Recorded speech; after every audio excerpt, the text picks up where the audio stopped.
tem a maior experiência de projetos de aprendizagem que a gente tem no Rio Grande do Sul, eu diria. Né? Quem já ouviu falar do Projeto Amora?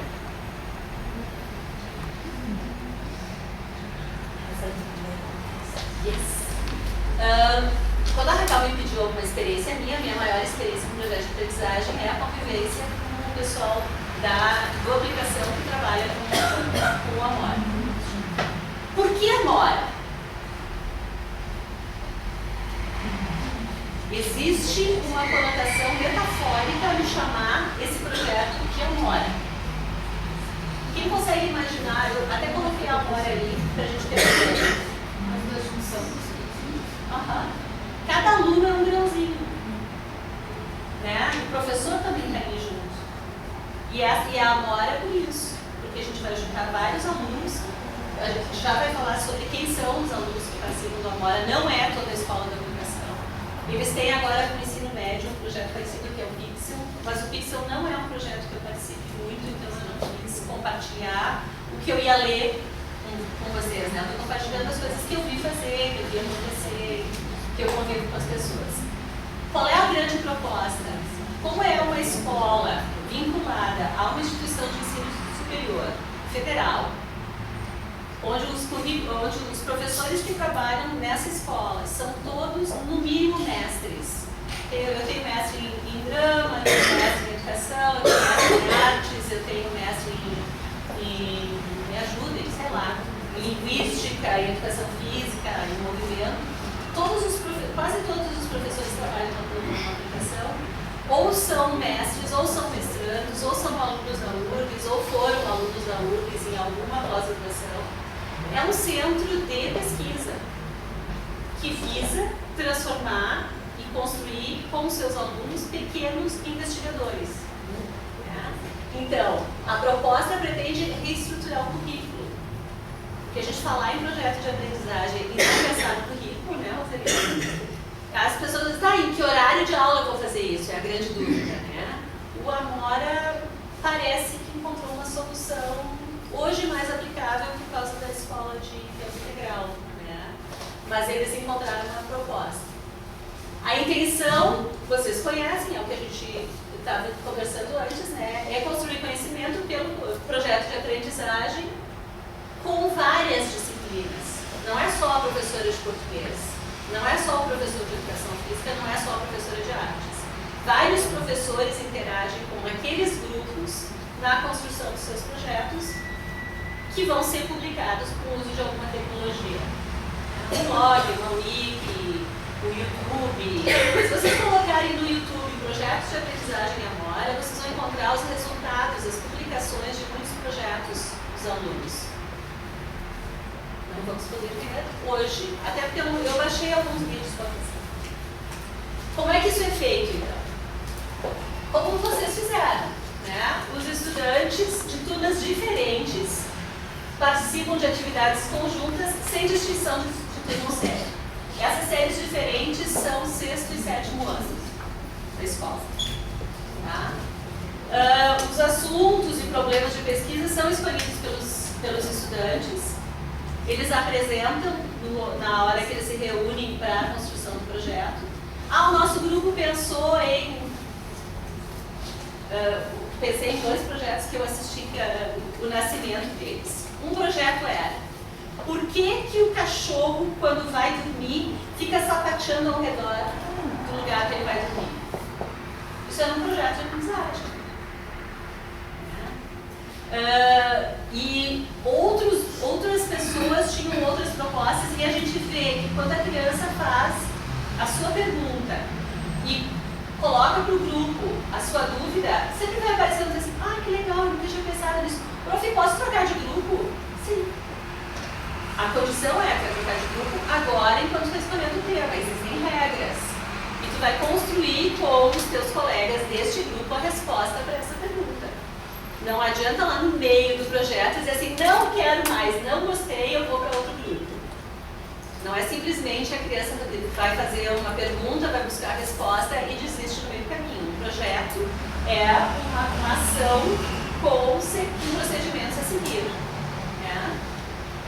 E quando a gente fala em um projeto de aprendizagem, A grande comparação que faz é com um projeto de investigação, que é o que o projeto Pixel faz com o ensino médio. Para eles, se chama de projeto de investigação. Porque eles já têm um conhecimento para entender o que é uma pesquisa, o que é um objetivo de pesquisa, o que é um procedimento de pesquisa, que estão embutidos, são conceitos que estão embutidos nos projetos de aprendizagem, mas a gente trabalha geralmente com crianças menores. O objetivo do trabalho é desenvolver habilidades e competências, que é a observação, reconstituição de dados, antecipação, comparação, explicação, justificativa e o mais bonito disso, na minha opinião, é o publicar. Num desses trabalhos que a gente acompanhou no... Isso é a caixa de som, melhor para vocês. Uma das meninas que publicou sobre os pássaros, no seu grupo, a menina que publicou o blog, a coordenadora do grupo do projeto sobre os pássaros, teve a intervenção de um médico italiano que no seu passatempo, seu hobby era observar pássaros. Numa pesquisa de Google, o Google levou para a publicação do grupo. E aí ele fez comentários e perguntas para eles. Então, isso é, para nós profs da área de línguas, quando a gente trabalha a produção de texto, e o texto ter um sentido, o texto ter um público-alvo, isso é uma publicação própria, Alguém que a gente não conhece vai ler o nosso texto, e o nosso texto tem que estar claro e bem feito, e com todas as características que a gente diz, porque alguém vai ler. E alguém que a gente não espera que lê, pode ler, por estar publicado na web. Pode passar para o próximo. Então, quem são?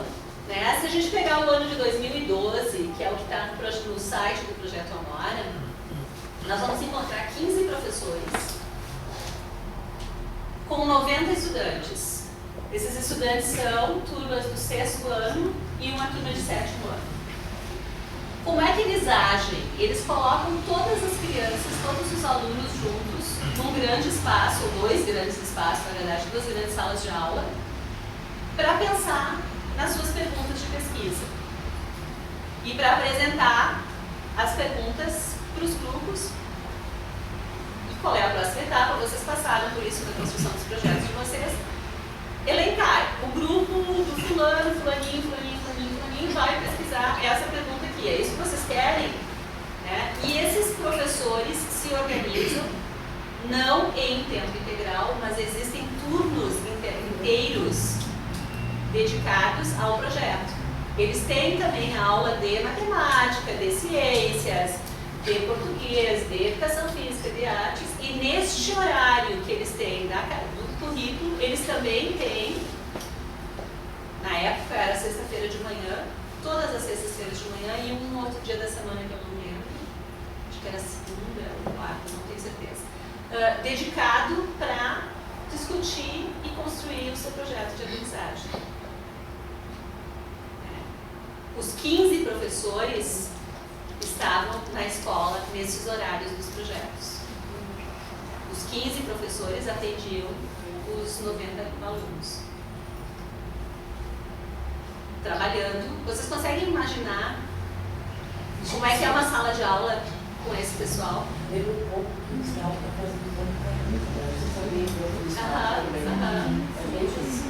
Os projetos de pesquisa do Politécnico. A diferença é que o Amora faz isso desde 2000. Com crianças menores, O Politécnico, eles estão usando isso para o ensino médio, Infelizmente, vamos, faça um teste ali no link. Não foi? Eu tinha separado, mas esse material vai ficar para as gurias. Ah, baixou? Oh, Raquel, que rápido que foi, voltou e eu nem vi.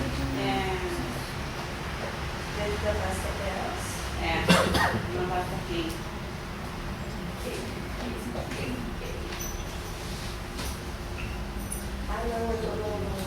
Sim, tem que entrar pedradas. Enquanto a Cintia não procura ali, então. Vocês sabem que a tecnologia pode ser nossa amiga quando ela funciona. A Prof. Léa Fagundes fala uma coisa que eu gosto muito, que é a tecnologia. Tecnologia, ela é boa para ser usada numa atividade, num projeto, quando ela não aparece.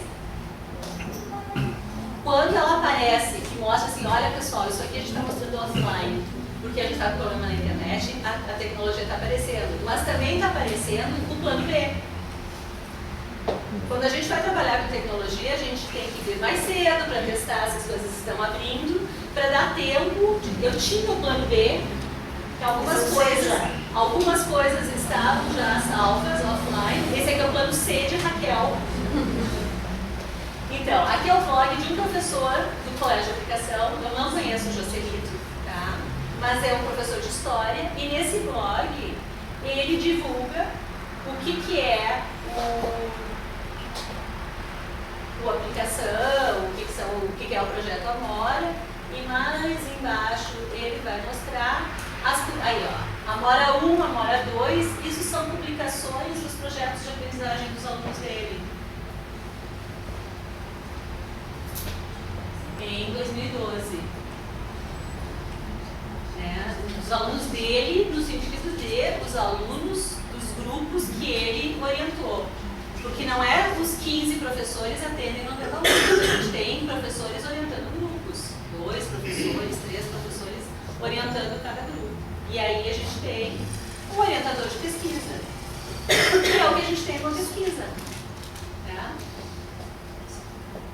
Eu quero saber por que nós comemoramos todo ano uma guerra perdida.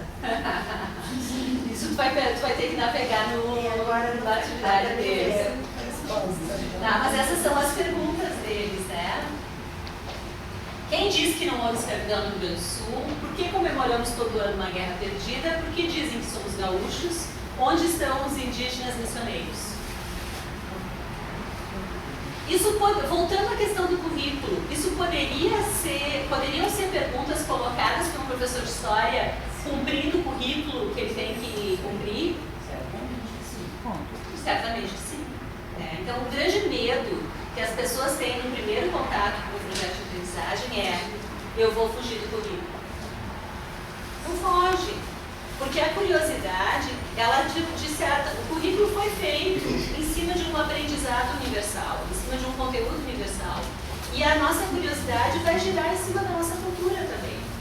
É a cultura que eu vivo, é o lugar onde eu vivo, que geram a minha curiosidade. Eu coloquei naquele página, dava para fazer um projeto de aprendizagem com uma bobagem. Brincando com os meus amigos de Facebook, eu coloquei uma foto. Quem diz para a flor de maio que é maio? Como é que ela sabe que está na hora de florescer? E aí eu recebi um comentário de uma coisa que eu nunca tinha pensado. Por isso que eu digo, essas coisas simples podem se transformar em projetos de aprendizagem e se transformam em conhecimento. Uma amiga minha americana colocou, é porque aí é inverno, porque aqui nos Estados Unidos a gente chama esse cactus, eu não sabia que hoje maio era cactus, tá? Fiquei sabendo que era cactus, minha primeira aprendizagem com uma pergunta boba, né? Teoricamente boba, porque a gente vai pensar naquela coisa de que fazer pergunta é mico, né? Eu nunca tive vergonha de fazer pergunta, nunca tive vergonha de dizer, não sei. Digo isso para os meus alunos, não sei, vamos descobrir juntos. Tem um dicionário aí, tem um celular com acesso à internet para a gente descobrir, se não, vamos fazer de tema, vamos ver quem encontra a resposta. Então eu descobri que flor de maio era um cactus, e descobri que nos Estados Unidos ela é chamada de cactus do Natal. E aí eu fui fazer a associação, dezembro nos Estados Unidos com maio no Brasil, a temperatura é a mesma. Eu não fui adiante na minha pesquisa, mas eu tenho certeza que se eu fosse investigar, a minha hipótese de pesquisa é que a flor de maio sabe que está na hora de florescer por características ambientais de temperatura que avisam a plantinha que está na hora dela fazer a florzinha dela. Eu nunca tinha... E dá certo. E são coisas que eu nunca tinha pensado. Então, um aluno que fizesse essa pergunta na aula para fazer um projeto de aprendizagem ia descobrir várias coisas, inclusive de como é que essa florzinha começa o processo dela para até ela aparecer florzinha. Tem todo um processo interno na planta que hoje eu sei da minha outra vida, estudante, de ensino fundamental, que tem um processo que passa desde a planta até ela gerar uma flor. Tu quer mostrar mais algum aí? A gente não vai conseguir, né? Tá. Mas, como eu disse, né, isso fica disponível, a Cíntia publica a Cíntia Raquel, o pessoal publica no ambiente de aula de vocês, né, no ambiente virtual de vocês, e aí vocês podem, senão para aparecer na filmagem, vocês podem circular pelo blog dele e outros blogs. Eu disponibilizei vários links aqui para serem olhados. Aqui. Tá, então eu vou fazer projetos de aprendizagem com os meus alunos. Eu achei a ideia legal, eles aprendem sozinhos. Amanhã eu vou para a aula trabalhar projetos de aprendizagem. Certo? Ah, mas eu gosto de improvisar. Eu sou aquela professora que não faz plano de aula. Eu fazia quando eu tinha a supervisora de estágio que ia me observar na sala de aula. Agora não faço mais. De vez em quando eu não sou essa professora em sala de aula, né? Mas de vez em quando a gente tem um planejamento e outras coisas acontecem na aula e a gente deixa o planejamento para trás. Mas um planejamento sempre é preciso, né? No projeto de aprendizagem, eu tenho que ter o meu planejamento de tempo, que tempo eu vou disponibilizar com os meus alunos, que colegas de trabalho. Será que eu vou convidar só a Ivani, que eu sei que é do português, a Roberta do inglês e a Morgana, que está trabalhando português e inglês? Tá, mas inglês. Então eu tenho 3 cursos de inglês, uma de português, vou botar mais uma de português no grupo, e esses são seus orientadores do projeto de aprendizagem. Sem graça, né? Vamos pegar a Cíntia, que agora é contar história, que não é da área das línguas e que vai ter outras ideias e vai contribuir para o nosso projeto. E com esses professores eu vou organizar as 2 turmas que eu tenho de 6º ano e fazer um projeto de aprendizagem, fazer uma proposta de projeto de aprendizagem. Então, muito antes de definir o tema dos meus alunos, eu tenho que ter definido os meus parceiros, os meus horários, a minha disponibilidade, né? A gente passa pela gestão. A gente tem que conversar com a gestão da escola e dizer, olha, a gente vai fazer uma proposta assim, fulano e eu, a gente vai tentar uma coisa diferente, né? Vamos precisar de tantas horas, a gente já pensou mais ou menos, isso tudo faz parte do planejamento, né? E aqui a gente tem várias coordenadoras pedagógicas que fariam muito bem essa intervenção.